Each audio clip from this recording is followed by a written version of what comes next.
بسم اللہ الرحمن الرحیم وَيُعَلِّمُهُمُ الْكِتَابَ وَالْحِكْمَةَ صدق اللہ العظیم وصدق رسولہ النبی الکریم الامین ان اللہ وملائکتہ یصلون علی النبی یا ایہا الذین آمنوا صلوا علیہ وسلموا تسلیما الصلاۃ والسلام علیک یا سیدی یا رسول اللہ وعلی آلک واصحابک یا سیدی یا حبیب اللہ۔ سارے دوست درود شریف پڑھیے۔ الصلاۃ والسلام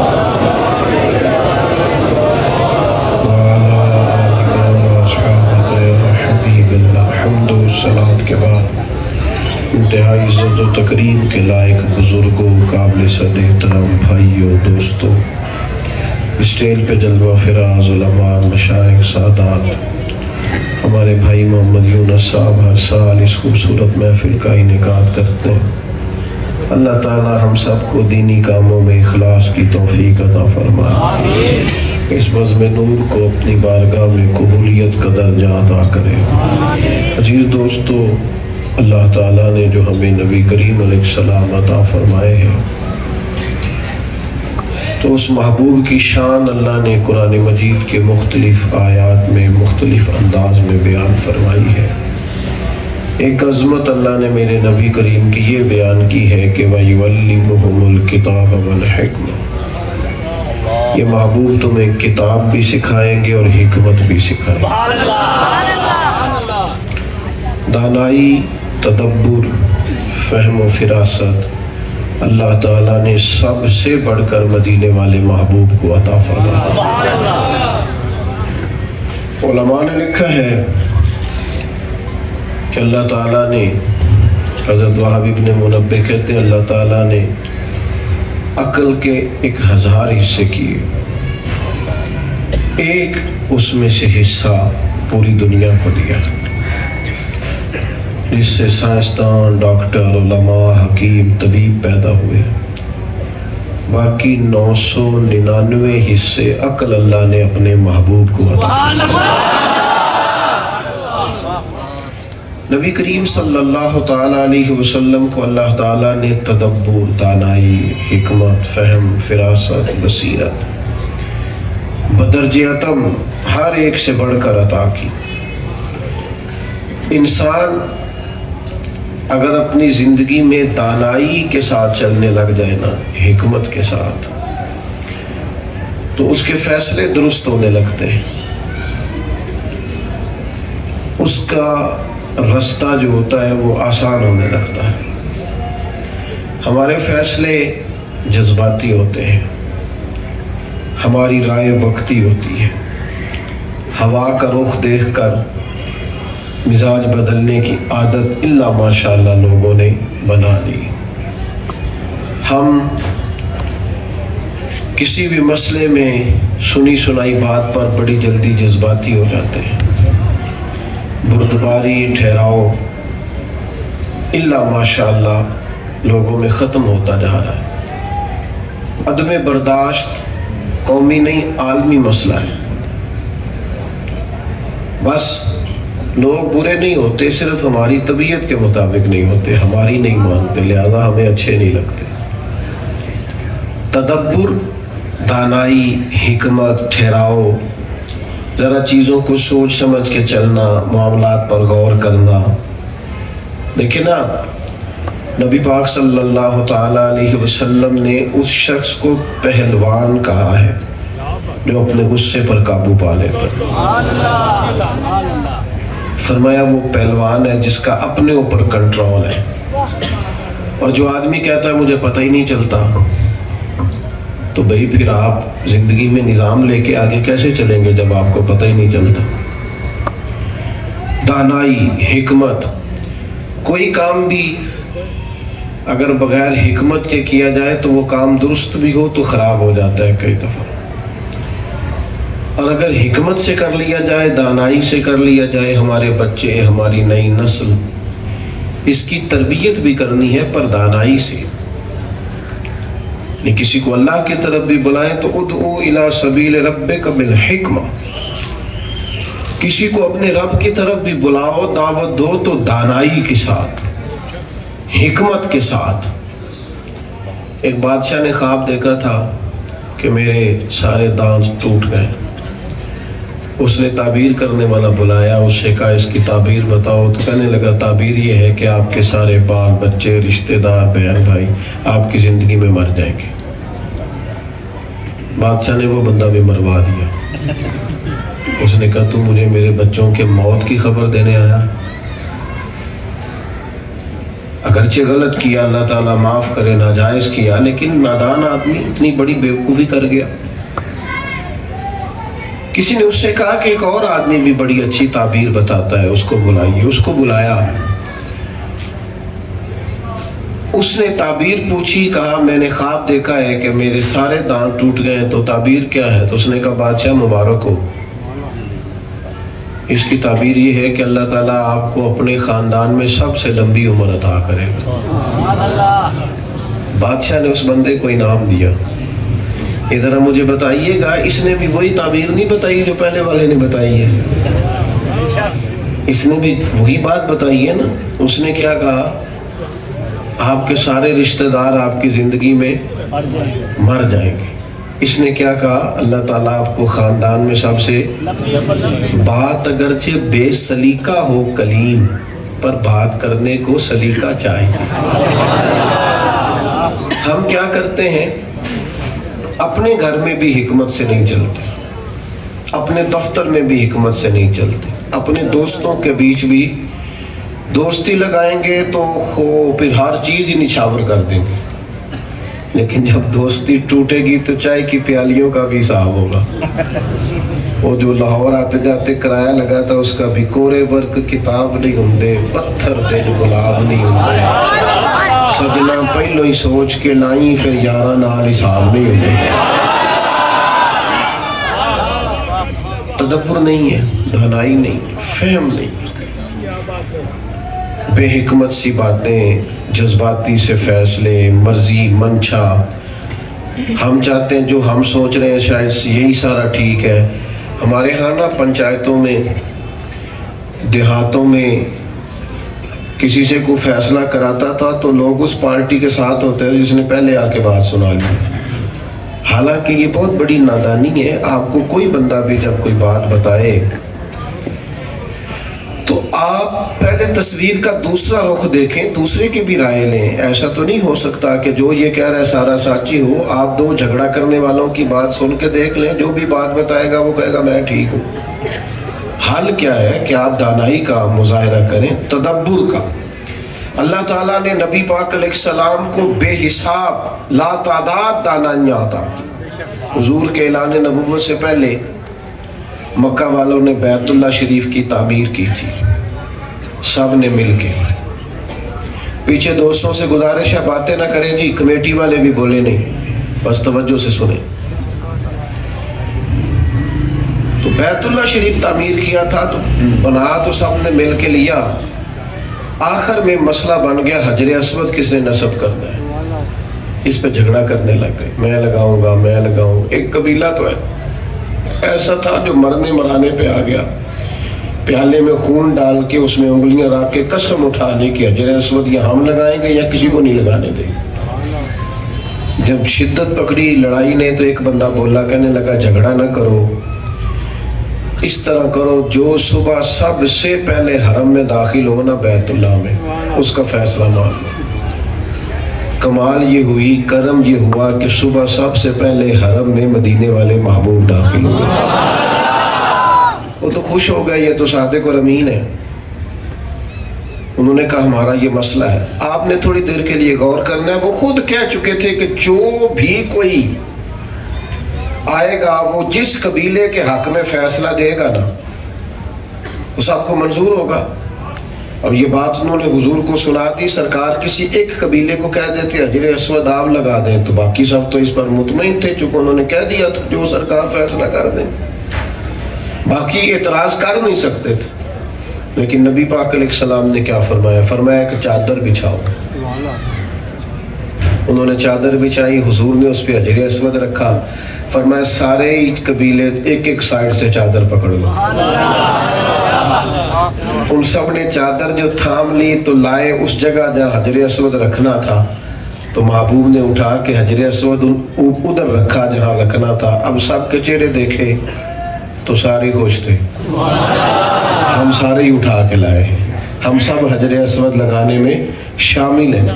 ہم تو اپنے بچوں میں لڑائی کرا دیتے ہیں، خود اپنے بچوں میں، اے میرا لائق پتر ہے، اے میری گل نہیں مانتا، ان بیچاروں میں جھگڑا ہو جاتا ہے۔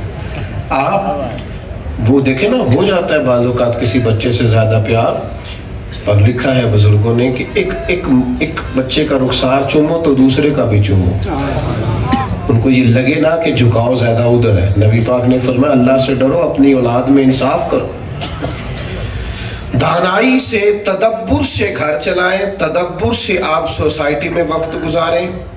یہ جذباتی فیصلے، یہ فوٹو کی زندگی، یہ جناب مطلب ادھار لے کے شو بنانا اور جناب کسی کے نام کو استعمال کر کے آگے نکلنا اور تھوڑا جان بوجھ کے آگے آگے ہونا اور اپنا بتانا، اس سے انسان کمزور پڑ جاتا ہے۔ آپ جہاں ہیں وہاں وفادار ہو جائیں، جہاں ہیں وہاں خوبصورت ہو جائیں، سارے لوگ آپ کی طرف رجوع کریں گے، لیکن آپ کو کمال دانائی سے اپنے بچوں کو، پیار کرنے والوں کو۔ حضور مدینہ طیبہ تشریف لے گئے تو ہر گھر والا کہہ رہا تھا یا رسول اللہ میرے گھر آئے، اور جو بھی دعوت دے رہا تھا نا حضور کو خلوص سے دے رہا تھا۔ لوگوں نے دروازے نہیں کھولے ہوئے تھے، اکھیاں بھی بچھا رکھی تھی، وہ تو سویرے آتے تھے اور شام تک کریم کا انتظار کرتے تھے۔ پتھروں، پہاڑوں، ٹیلوں تک پہ سجاوٹ اور نور ہی نور گویا نظر آتا تھا۔ اس طرح کا سما تھا جیسے سجی ہوئی ہے ہر چیز۔ ہر ایک کہہ رہا تھا، حضرت عتبان بن مالک، حضرت سعد بن معاذ، بڑے بڑے سردار، یا رسول اللہ ہمارے گھر میں قیام کریں۔ کوئی کہتا تھا حضور میرا گھر کشادہ ہے، اور جتنے لوگ آپ سے ملنے آئیں گے سب آرام سے بیٹھ سکیں گے۔ کوئی کہتا تھا یا رسول اللہ میرا قبیلہ بڑا ہے، اسلحہ زیادہ ہے، دشمن کے مقابلے میں مدد کرنی ہوئی تو ہم ذرا زیادہ تعداد میں ہیں، مدد کر سکیں گے دین کی۔ یا رسول اللہ ہمارے گھر، ہر بندہ خلوص سے دعوت دے رہا ہے، اب کیا کریں؟ یقیناً حضور کہتے میں نے فلانے کے گھر جانا ہے تو دوسرا ناراض ہو جاتا، کبھی بھی ایسا نہ ہوتا، وہ قبول کرتے بات کو۔ لیکن ذرا انسان کے دل میں محبت میں احساس تو آتا ہے نا، یار میں نے بھی تو کہا تھا، میں نے بھی تو کہا تھا۔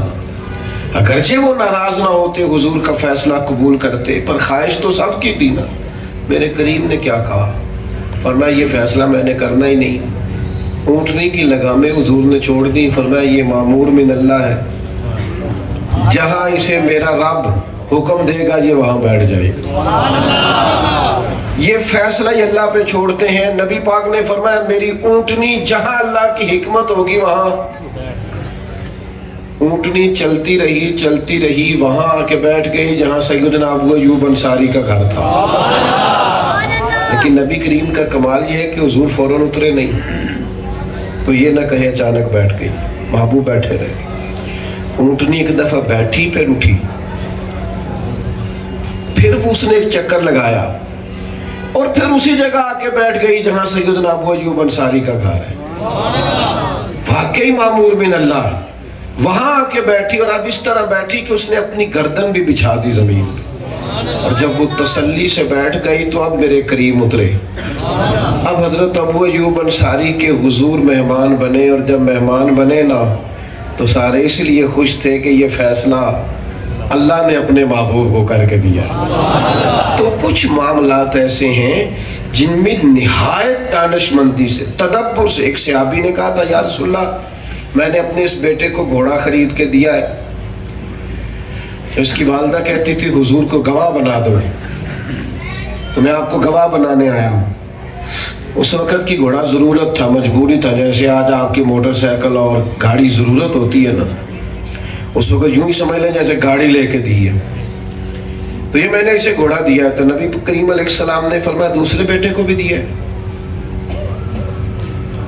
یا رسول اللہ نہیں. تو فرمایا پھر ظلم اور زیادتی پر مجھے گواہ بنانے آ گئے. فاتقوا اللہ فاعدلوا اولاد، اللہ سے ڈرو، اپنی اولاد میں انصاف کرو.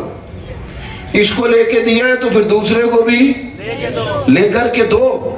تدبر سے میرے بھائی، حکمت سے.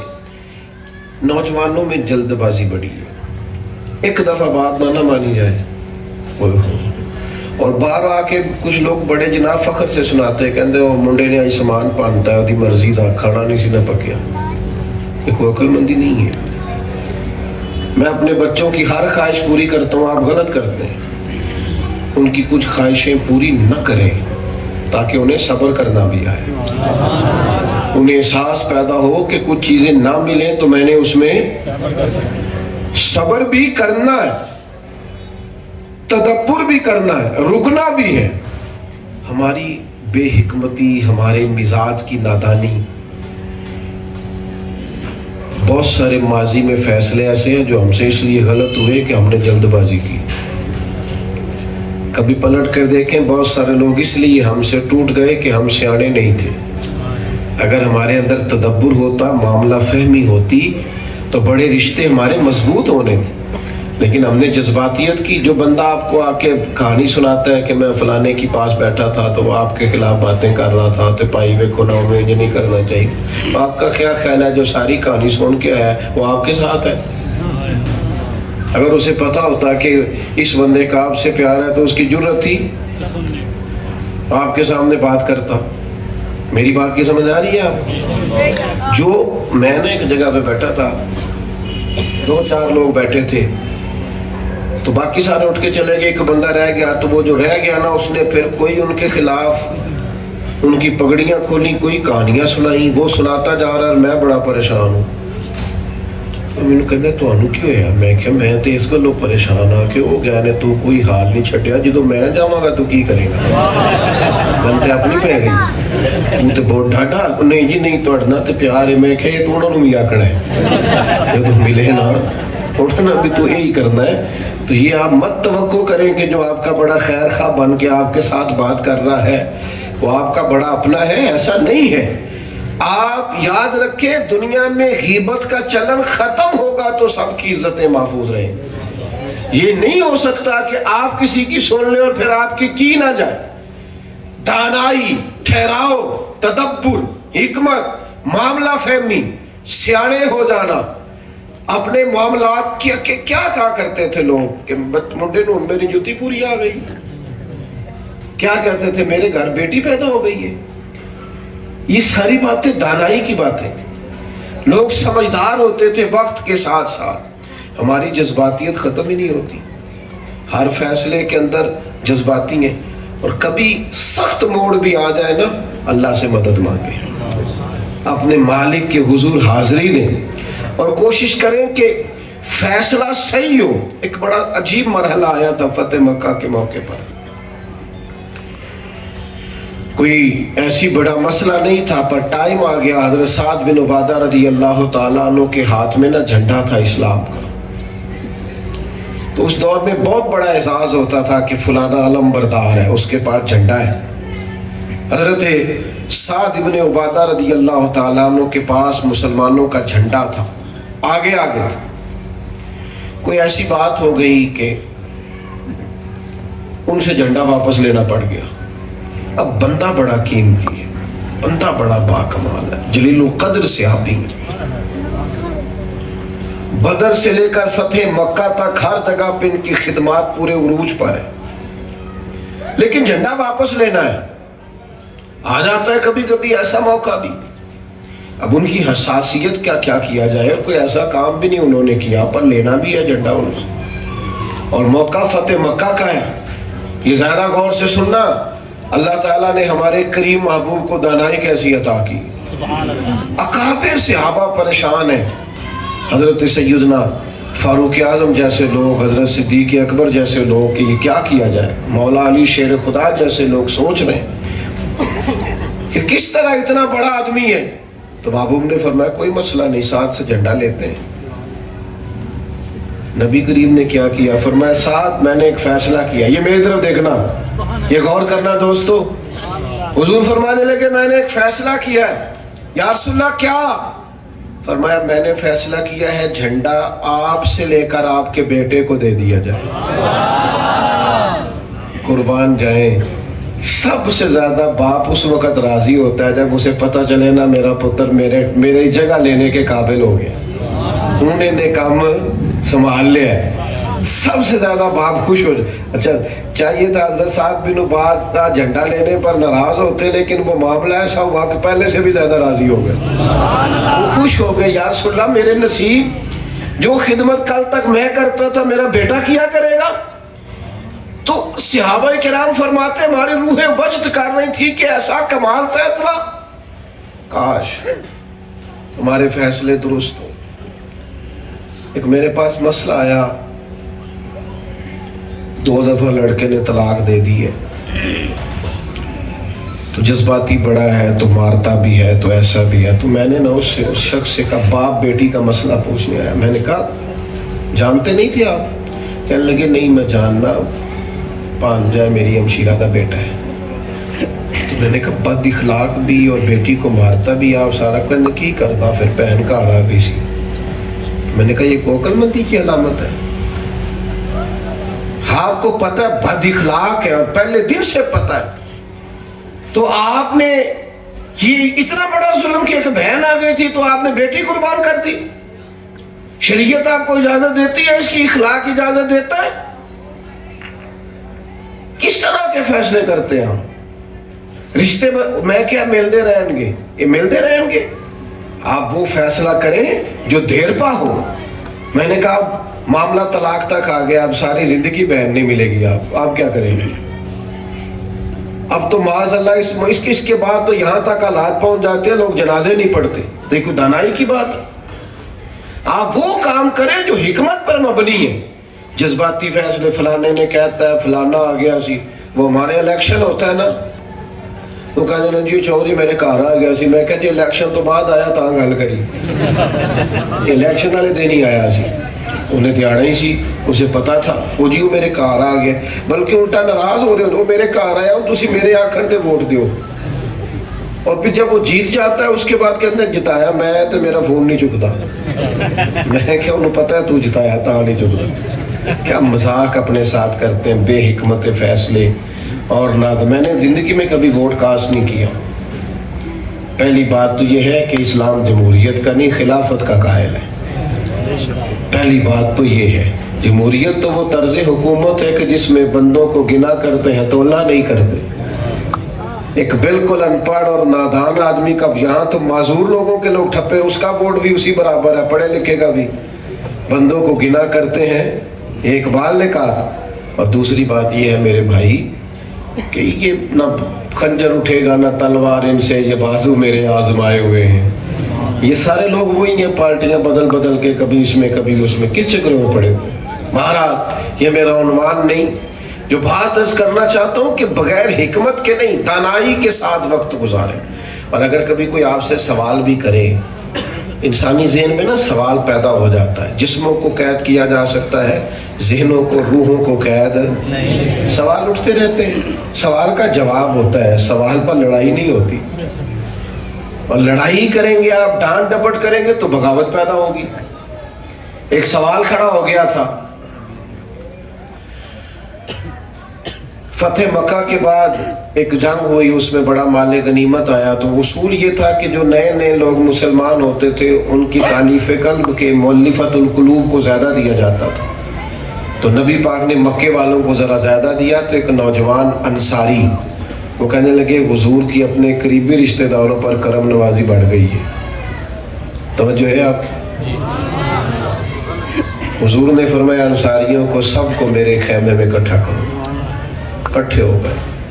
تو محبوب کہنے لگے تم کہہ سکتے ہو کہ یا رسول اللہ صلی اللہ تعالی علیہ وسلم انہوں نے تو آپ کو تکلیف دی تھی, ہم نے سینے کھولے تھے. یہ تو بدر و احد میں تلواریں لے کے آئے, ہم نے آپ کے لیے جانیں پیش کی تھی. تم کہو کہ ہماری تو تلواروں سے ابھی بھی خون ٹپک رہا ہے, تم کہہ سکتے ہو. تو وہ کہنے لگے نہیں یا رسول اللہ آپ کا احسان ہے آپ یہاں آئے. حضور فرمانے لگے تم کہو کہہ سکتے ہو, کہ یا رسول اللہ نہیں آپ کا یہ احسان ہے. تو آخری جملہ سرکار نے ایسا کہا، وہ دانائی، وہ حکمت، وہ تدبر کہ ان کی روحیں وجد کرنے لگی. ان کا دل گویا کر رہا تھا جو سامان ہمیں ملا یہ بھی نہ ملے. حضور فرمانے لگے میرے بھولے انصاریوں،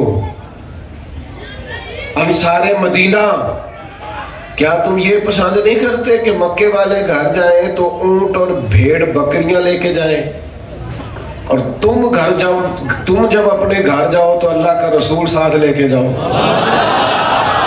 کیا تم یہ پسند نہیں کرتے تمہارے ساتھ اللہ بٹھا کے اپنے محبوب کو اپنے پہلو میں؟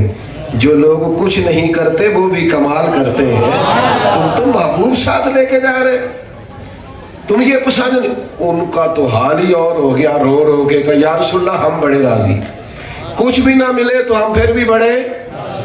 تھوڑا سا نا جواب اگر حکمت سے دے دیا جائے نا، سمجھ آ رہی ہے بات کی؟ امام اعظم کے پاس کیا تھا جو سب سے بڑے امام ہے؟ دانائی تو تھی.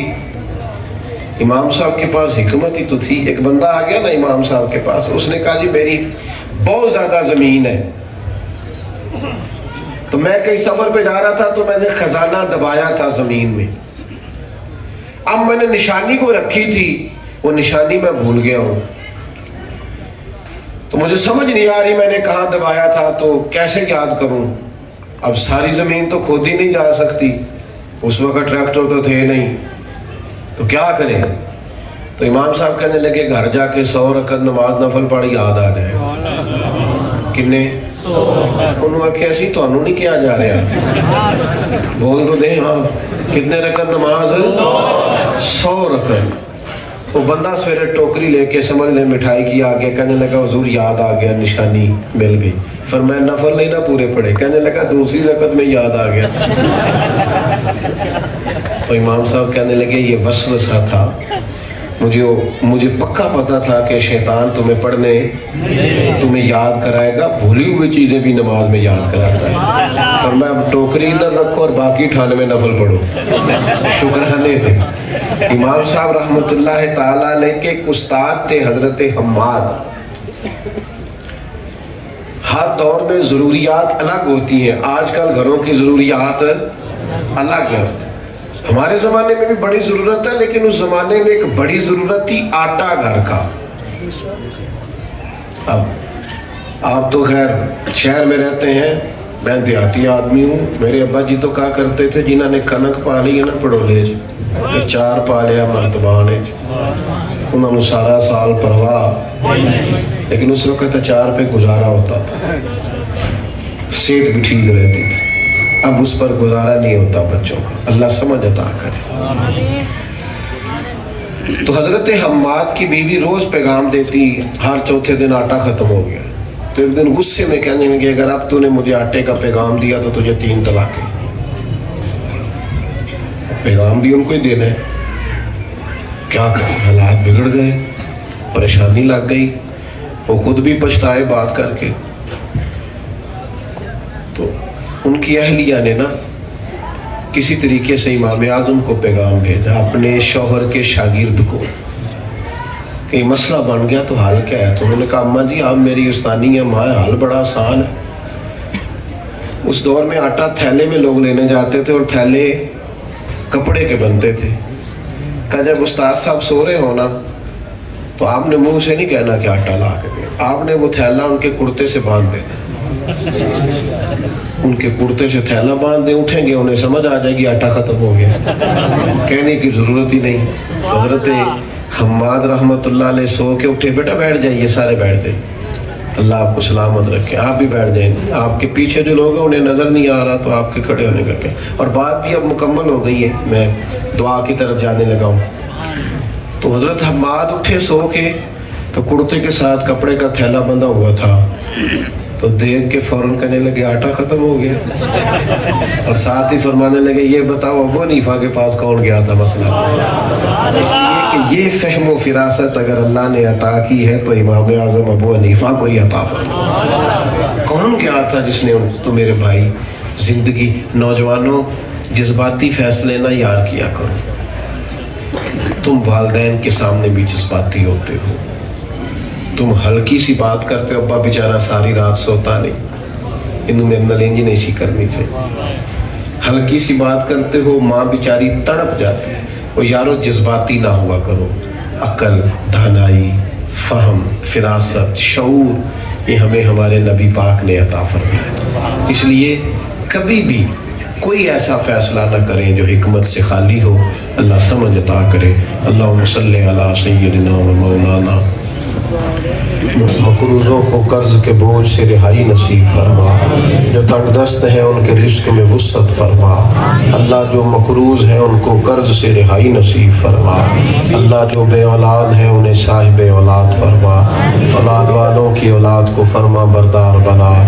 اللہ کریم ہم سب کی دلی جائز مرادیں پوری فرما۔ ہمارے ان بھائیوں کے گھر میں بھی رحمت کا نزول فرما۔ اللہ تعالیٰ امت کی خیر فرما، عالم اسلام کی خیر فرما، بالخصوص فلسطین کے مجبور مسلمانوں کی مدد فرما۔ جو دعائیں مانگی ہیں وہ بھی قبول فرما، جو دلوں میں ہیں وہ بھی پوری فرما۔ اللہم انا نسألک العفو والعافیۃ فی الدین والدنیا والآخرہ۔ رب اغفر وارحم وانت خیر الراحمین۔ وصلی اللہ تعالی علی حبیبہ سیدنا محمد علیہ وسلم۔ سلام پڑھیں گے۔ السلام